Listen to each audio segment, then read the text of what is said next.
What if I told you that you could be leaving $250,000 on the table with a single retirement decision? Well, today I'm going to walk you through an example of how two hypothetical retirees, let's call them Professor Pat and Nurse Nancy, handle the Social Security decision. They both plan to retire next year at 62 with very similar financial situations. They have the same amount saved and the same spending budget through retirement. However, they are making drastically different choices about their Social Security benefits. Professor Pat will immediately apply for Social Security, and Nurse Nancy will wait until age 70. And by the end of this video, you'll understand why one of them will have nearly $250,000 more in retirement income. Plus, I'll reveal a critical timeline for Social Security that could affect everyone's benefits by 2035. If you're planning to retire next year or in the next 20 years, you can't afford to miss this. Now, before we dive into Pat and Nancy's stories, let's quickly break down how Social Security actually works. Your benefits aren't just a random number, they're calculated based on two key factors: your career earnings, and most crucially, when you choose to claim your benefits. Social Security calculates your benefits based on your highest 35 years of earnings, adjusted for inflation. Fewer than 35 years of work, add zeros to the calculation, which will lower your average indexed monthly earnings. Once calculated, your average indexed monthly earnings is then used to determine your primary insurance amount, or PIA. This is the monthly benefit that you'll receive at full retirement age, often called your FRA. And Social Security replaces lower earnings at a higher percentage, making it a progressive system when doing the calculation. Here's where things get interesting. When I began my career as a financial advisor, that was a long time ago now, I had a long-standing belief that if the government offers you money, you take it, because you don't know how long it will be there or if you will be alive. And if the government wants to take your money, often in the form of taxes, you should delay it as long as possible. But the longer I've been in this business, the more nuanced these decisions became. Each person's situation is different. Financial needs are different. Net worth and family health histories are different for different people. That means no strategy is the exact same for everyone. So what happens if you decide to take your benefit as soon as possible under current regulations? Well, if you claim your benefits before your full retirement age, and that's 67 for most people watching this, you're looking at a permanent reduction in your monthly checks, because it's expected that you will get more checks over your lifetime. But we're talking about a 30% cut to your benefit if you claim at 62, the earliest possible age. If you claim somewhere between 62 and your full retirement age, Social Security calculates a scaling reduced amount through a magic formula that only the government could create. That might not sound devastating until you see the actual numbers, which I'll show you in Pat's case in just a moment. What if you decide to delay your Social Security benefits for as long as possible? Well, as you might expect, your monthly retirement checks will be larger because you will be receiving fewer checks during your retirement. For every year you delay benefits beyond your full retirement age, your monthly check grows by 8%. That's not a typo, it's an 8% annual increase plus the annual cost of living adjustments. But these increases stop at age 70. You can't delay past age 70. Now, let's put real numbers to this and see how this plays out in the example of Professor Pat and Nurse Nancy. Both Pat and Nancy have identical situations: $1 million in savings, spending needs of $6,000 monthly, and similar career earnings of roughly $90,000 per year. That qualifies them for $2,304 monthly at full retirement age. And you can get an estimate of your Social Security by going to SSA.gov and registering for an account. We now will make a couple of assumptions in this scenario. First, we're going to assume that those benefits increase over time at a 3% rate of inflation. Now, I know inflation rates change over time. Sometimes they're higher, sometimes they're lower, but over the long term, they've averaged about 3% a year. We will assume that their investment portfolios grow at 7% per year. Now, again, I know returns can be much greater than that, and they can fall by 30-40% in a year. But over the long term, an average balanced portfolio of stocks and bonds returns about 7% a year. We're also going to assume that Professor Pat and Nurse Nancy live to 92 and their spouses to age 94. And we're going to assume each has a stay-at-home spouse who's eligible for spousal benefits. These are typically half of the primary earner's full retirement age benefits unless you apply early. It's also important to note that when a spouse passes, continuing Social Security benefits are the larger of the two Social Security payments, and that can have a meaningful effect on financial planning. Now, like many of us, Professor Pat couldn't wait to receive his benefits. He claimed at 62, receiving $1,613 every month, but that's a 30% reduction in the benefit. His spouse applied for their benefit at the same time. They now only have the cost of living adjustment for the rest of their lives. Nurse Nancy, she held out until age 70, and the difference is staggering, letting that 8% compound. Professor Pat and his spouse have total lifetime Social Security benefits of $917,222 in today's dollars, with a 78% chance the retirement plan will succeed. Nancy's strategy? She's looking at $1,175,040 of lifetime benefits and an 85% success rate. Even though Nurse Nancy must use her own accumulated investments for 8 years before Social Security kicks in, she still has a significantly higher success rate on her financial plan.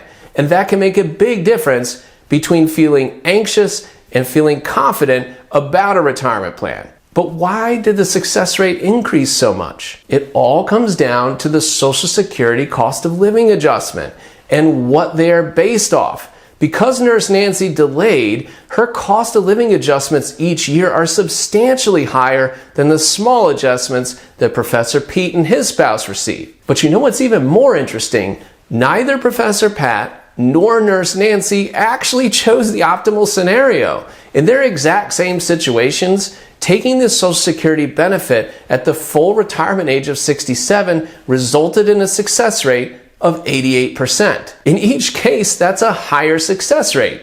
Turns out, in their scenario, delaying fully or taking early wasn't the optimal scenario after all. Are you thinking about taking your Social Security as early as possible, no matter the impact on your financial plan? Be on the lookout for an upcoming video where I dive into that idea, the reason behind it, as well as the pros and cons. Of course, all of this assumes Social Security will be around in its current form for you.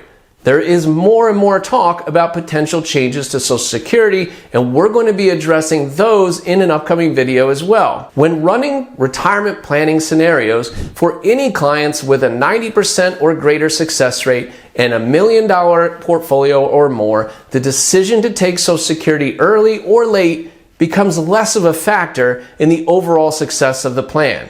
This makes personal decisions about longevity and the sustainability of Social Security equally important in your decision making.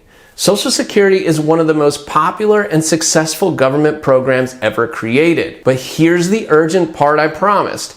As of May 2024, Social Security's trust fund is currently projected to be depleted by 2035. It's a wake-up call for everyone counting on it, because we are rapidly approaching that date. We're pretending and lying to the American people that the Social Security funds that are extracted from their checks is sitting in a lockbox. It's sitting in an account for them. It is not. That is a lie. The money is taken out of your check now, and that money is then given to those people who are retiring now, those who have retired.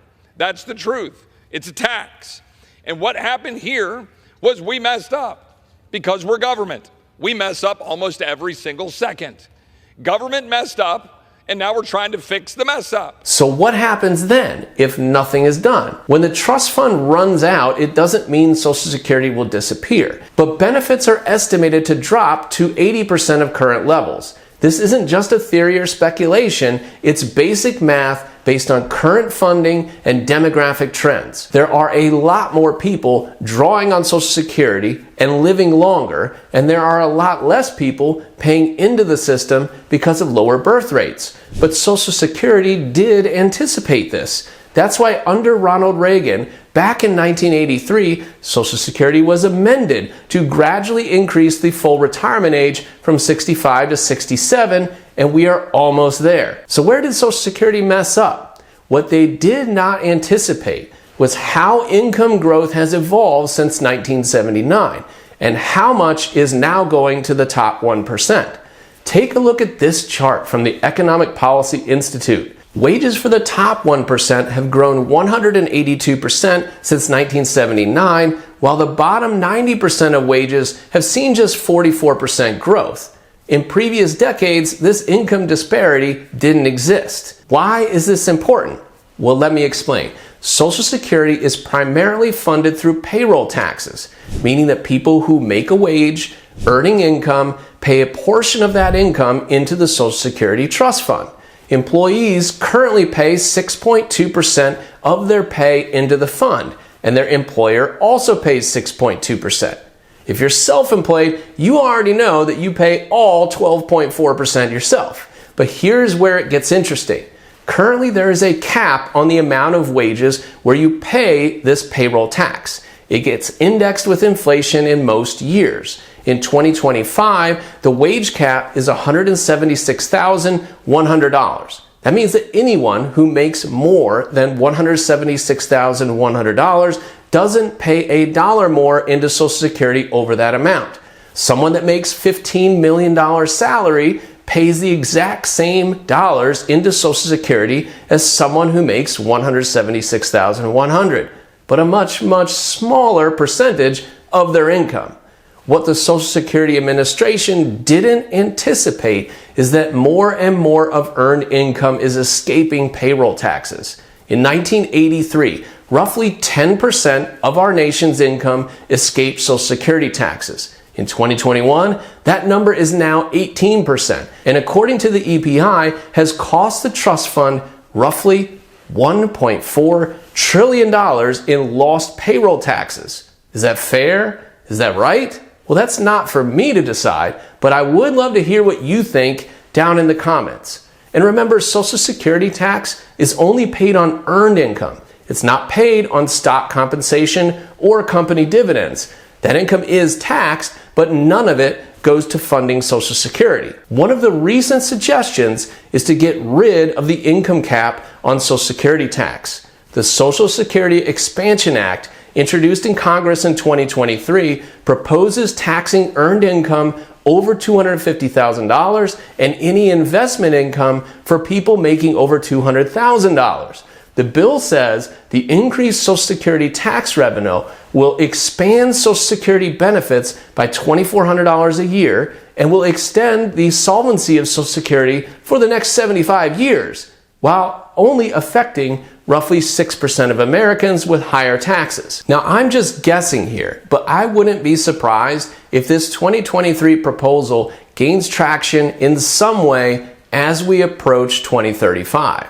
Potentially with some sort of compromise to tax at a higher level of income, maybe $500,000, but making investment income exempt. According to the Social Security Board of Trustees, unless changes are made, like increasing payroll taxes, raising the retirement age, or reducing benefits, the trust fund will be exhausted by 2035. At that point, Social Security will only have enough incoming payroll taxes to pay about 80% of the promised benefits. This potential reduction underscores the importance of stress testing your retirement plan. Well, here's what you can do about it. Run a reduced benefits scenario. Calculate what your retirement income would look like if Social Security benefits were cut by 20%. For instance, if you're planning to receive $24,000 per year in benefits, Plan as if you'll only receive $19,200 and see how this impacts your overall financial picture and whether your savings can cover the gap. If your plan is significantly impacted, here's what you could do to start planning for this. First, if the reduced benefit leaves you with a shortfall, consider increasing your savings rate now to compensate. Even small adjustments, like contributing an additional 1% to 2% to your retirement accounts, can make a big difference over time. Remember, compounded growth can really help lessen the burden. Save a little bit more now. Diversify your income sources. There are too many Americans that rely only on Social Security for their retirement accounts. In fact, in a recent survey, over half of non-retired Americans said they expect to use Social Security to pay for necessary living expenses. Don't rely solely on Social Security. Like I said, build other income streams like retirement accounts or health savings accounts, rental properties, or even part-time work to reduce dependence on the benefits. And plan for flexibility.